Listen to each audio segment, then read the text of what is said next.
আসসালামু আলাইকুম। গরম গরম লুচি দিয়ে বিফ চাপ খেতে কার না ভালো লাগে। আজকের রেসিপি হচ্ছে বিফ চাপ এবং গরম গরম লুচি, সাথে একটা বোনাস রেসিপিও রয়েছে, সেটা সিক্রেটই রইলো। চলুন দেখে আসি কী করে তৈরি করতে হয় বিফ চাপ। এখানে মশলা নিয়ে নিয়েছি জিরা, জয়িত্রী, মৌরি, সাদা এবং কালো গোলমরিচ, এলাচ, লং, দারচিনি, বড় এলাচ এবং জয়ফল। এখন সম্পূর্ণ মশলাগুলোকে গুঁড়ো করে নেব। এখন একটা জারে নিয়ে নিয়েছি গুঁড়োগুলোকে। মশলাটাই মূলত চাপের মশলা। এখন মাংসটাকে ম্যারিনেট করে নিব। এখন একটা বোলে 1.5 টেবিল চামচ পরিমাণ চাপের স্পেশাল মশলাটা নিয়ে নিব। এখন নিয়ে নিব 1 টেবিল চামচ পরিমাণ মরিচের গুঁড়া, 2 টেবিল চামচ পরিমাণ আদা রসুন পেস্ট। এখন দিয়ে দিচ্ছি স্বাদ মতো লবণ। এখন একটা পিস পেঁপেকে ব্লেন্ড করে দিয়ে দিব, ঠিক এই পরিমাণে দিয়ে দিচ্ছি চিলি ফ্লেক্স। এখন সরিষার তেল নিয়ে ভালো করে মিশিয়ে নিব পুরো মশলাটাকে। এখন আরও দিয়ে দিচ্ছি 1 চা চামচ হলুদের গুঁড়া, 1.5 চা চামচ ধনিয়ার গুঁড়া, আরও দিয়ে দিচ্ছি বাদাম পেস্ট। সম্পূর্ণ মশলাটাকে ভালো করে আবার মিশিয়ে নিব। এখন আরও অ্যাড করছি ভেষন এবং সয়া সস। এখন সম্পূর্ণ মশলাটাকে ভালো করে মিশিয়ে নিব। এখন বিফের চাপের মাংসটাকে ভালো করে ধুয়ে পরিষ্কার করে নিয়ে এখন থেতলিয়ে নিব। আমি ছুরির পিছনের অংশ দিয়ে বাড়ি দিয়ে নিচ্ছি, এটা আপনারা খেয়াল করলেই বুঝতে পারবেন। এই টিপসটা ফলো করলে বিফের ভিতরে সম্পূর্ণ মশলাটা ঢুকবে এবং এটা খেতে অনেক টেস্টি লাগবে। এটা অবশ্যই আপনারা করবেন। চাপের মাংসটাকে ঠিক এইভাবেই থেতলিয়ে নিতে হয়। ম্যারিনেট করা মশলার সাথে চাপের মাংসগুলোকে ভালো করে মিশিয়ে নিব। সম্পূর্ণ চাপের মাংসের সাথে মশলাটাকে ভালো করে মিশিয়ে নিব। আপনারা লক্ষ্য করলে বুঝতে পারবেন কিভাবে মশলাটাকে ভালো করে মিশিয়ে নিয়েছি। মাংসর এ পার্ট এবং ও পার্ট দুই পার্টে মশলাটাকে ভালো করে মিশিয়ে নিয়েছি। মাংসটাকে কমপক্ষে 2 থেকে 3 ঘন্টা রেস্টে রাখতে হবে। আমি একটা এয়ারটাইট বক্সে বিফ চাপগুলোকে রেখে দিব রেস্টে রাখার জন্য।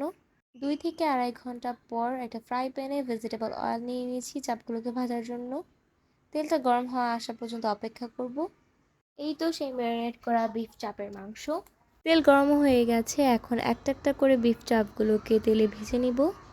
মিডিয়াম আছে বিফ চাপগুলোকে ভেজে নিব। একটা বিফ চাপ ভাজতে কমপক্ষে 8 থেকে 9 মিনিট সময় লাগবে। এটাই হচ্ছে পারফেক্ট বিফ চাপ তৈরির টাইম। ভিতর থেকেও কাঁচা থাকবে না এবং পারফেক্ট সিদ্ধ হবে মাংসটা। আপনার স্ক্রিনে লক্ষ্য করলে বুঝতে পারবেন বিফ চাপের এক পাশ ব্রাউন হয়ে ভাজা হয়ে যাওয়ার পরে আমি আরেক পাশ ভেজে নিয়েছি। বিফ চাপগুলো ভাজার মাধ্যমে আমার বিফ চাপ রেসিপিটা হয়ে গেল। এখন তৈরি করব গরম গরম ফুলকো লুচি। এখন একটা বলে 2 কাপ পরিমাণ ময়দা, স্বাদ মতো লবণ, মিল্ক পাউডার 2 টেবিল চামচ পরিমাণ, চিনিটা দেওয়া হচ্ছে একটু মুচমুচে হওয়ার জন্য। তেল দিয়ে ভালো করে মিশিয়ে নিব। ঠিক এই পর্যায়ে একটা ডিম দিয়ে দিব এবং পানি পরিমাণ মতন দিয়ে ভালো করে মেখে একটা ডো তৈরি করে নিব। ডো তৈরি করার পরে আধা ঘন্টা 1 ঘন্টার জন্য রেস্টে রাখতে হবে ডোটাকে। ময়দার ডো থেকে ছোট ছোট এরকম বল করে নিয়ে ছোট ছোট রুটি তৈরি করে নিব। আপনারা স্ক্রিনে লক্ষ্য করলে বুঝতে পারবেন কিভাবে ছোট করে রুটিগুলো তৈরি করে নিতে হবে। লুচিগুলোকে ভেজে নেওয়ার জন্য এখানে ভেজিটেবল অয়েল নিয়ে নিয়েছি। ভালো করে গরম করে নেওয়ার পর একটা একটা করে লুচি ভালো করে ভেজে নিব। এই তো তৈরি হয়ে গেছে ফুলকো লুচি। আপনারা এইভাবেই বাসায় ফুলকো লুচিগুলো তৈরি করতে পারেন। চলুন আপনাদের জন্য একটা বোনাস রেসিপি তৈরি করে দেখাই।